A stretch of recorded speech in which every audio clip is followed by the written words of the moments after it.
soon. Okay,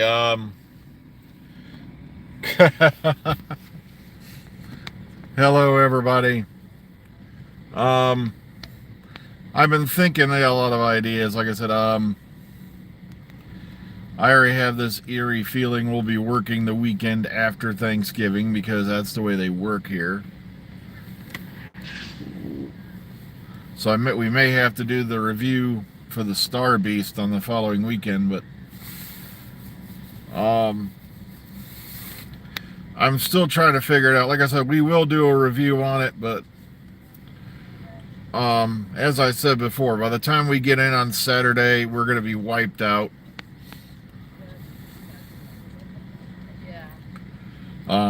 Chicago TARDIS landing this weekend. Tomorrow, the official birthday of Doctor Who, November 23rd. Sadly, today is the day nobody talks about, though, but it's the 60th anniversary of the assassination of President John F. Kennedy. And it's, trust me, I used to be one of them guys who believed Oswald did it. And then when you start looking at the evidence and everything that was going on around this, the hell he did. Guy couldn't hit the broadside of a barn with a bazooka from the inside. But that's a whole other story. But yeah, tomorrow's the official birth date. 60 years, November 23rd. Oh, by the way, for you folks that didn't know this, the 20th, what do you call it? Yeah, that's right, the 20th, a couple days ago, is the birth date of Ming-Na Wen, who was born in 1963. Like I said, she's 3 days older than Doctor Who, and damn, she's still hot, ain't she? So, well, a lot of people seem to think it's a stretch that you can't keep that type of secret for so long and all that. I go, yeah, but look at the elements that were involved, and next time they ask you that, say, okay, tell me all about Project Azorian. What? I guarantee you they won't know a word about it, but it was one of the biggest CIA projects ever pulled off that involved dozens of people, God knows how many ship construction workers, and yet nobody ever knew about it until they finally declassified it.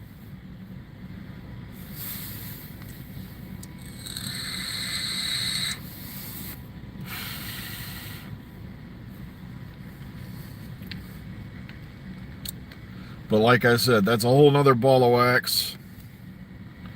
I know, I'm missing them too.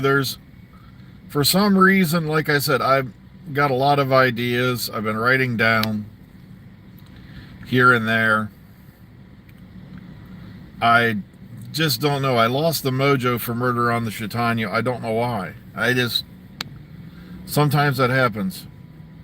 Oh, God, we all know 9/11. It did happen, but I don't think it happened in the way they think. We do know that, 2 jets did hit 2 buildings, and like I said, as far as the Pentagon goes, if that was a jet, I'm Elmer Fudd.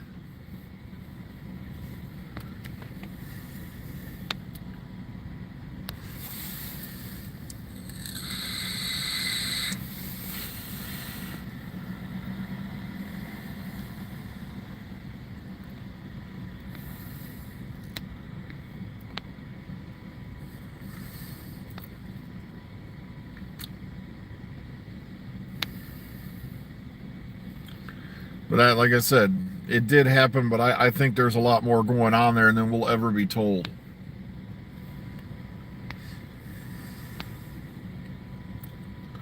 What's wrong with the Pentagon story? Okay, let me see. You have a jet being flown by a guy who didn't even have enough lessons to learn how to land the plane. Yet he's somehow magically flying this plane 100 knots past its mechanically governed speed. Then takes it into a maneuver that would make the guys on Top Gun go, what the hell? by doing a downward spiral loop. Then he's literally, according to them, flying less than 10 feet off the parking lot, which is physically impossible for any jet to do because it would be sucked immediately into the ground. And remember, he's doing all this with his big 767, something like that. And the wings are basically, reinforced tinfoil, yet they're saying he knocked over 2 or 3 light posts and didn't leave a wing in the parking lot. Flew into a hole that measured all of 20 by 30 feet, and the entire plane immolated without even so much as a tail section, a passenger seat, a piece of luggage, or anything in sight. And then the whole plane immolated itself in this hole, which the plane itself, the engines had titanium parts, which has a way higher melting point than steel. And the highest burning point of J5 fuel is 1,700 degrees, which wouldn't even be enough to melt the steel, let alone immolate it. And yet later on, they come out a couple weeks later and say they identified the bodies by their fingerprints. If you don't see what's wrong with that story, may I refer you to a program called Blue's Clues, okay? Because it makes no sense. Not to mention the fact that nobody mentions this at all. That entire area has pop-up surface-to-air missile sites that have been there since that idiot ran a Cessna into White House. So no, the White House, D.C., and all that is not completely undefended. So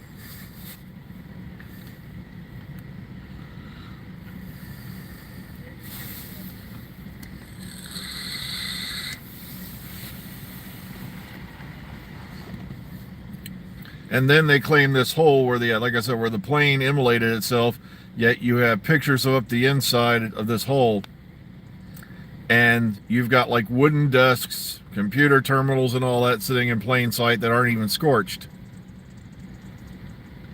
But hey, all I can say is this: RTD, a gay man, likes the vagina-headed vervoids. More power to him. I don't know.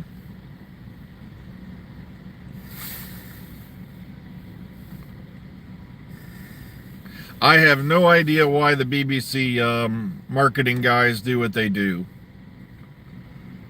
So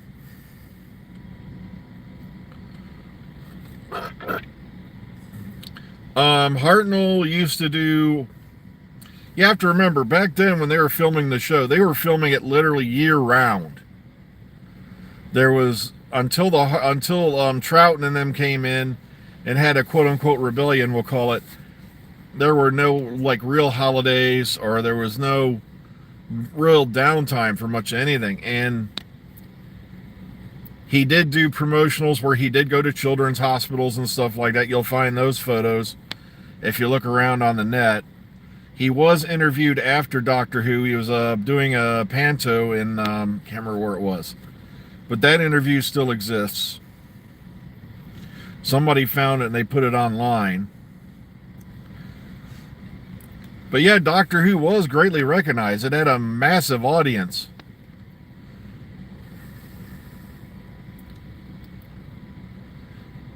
Yeah, that's right. Yeah, it was in a dressing room. Thank you, Mark. Yeah, he was doing a play, and they talked with him about it and all that afterward. And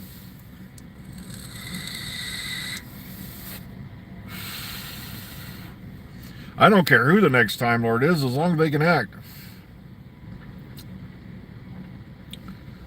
Like I said, look around on there. Hartnell was very much loved. Like I said, there were fans who threw a screaming Mimi fit when they found out he was leaving the show and being replaced by Patrick Troughton. There's even a few newspaper articles, about after the first episode of Troughton aired, where people were throwing fits in the editorial sections. And I'm like, wow, it was the social media platform of the day, and so.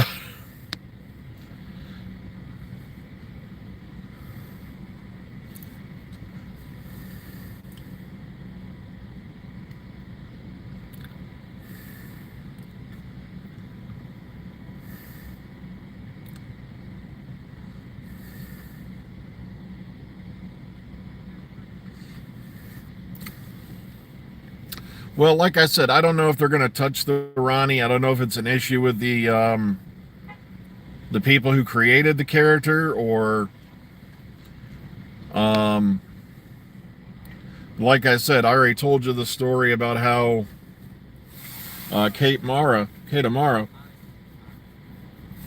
had, wasn't even invited to the 50th anniversary celebration at the XL. She had to contact them. She didn't even so much as get a piece of mail, Kate Mara. And because the Ronnie was only featured in a couple of serials.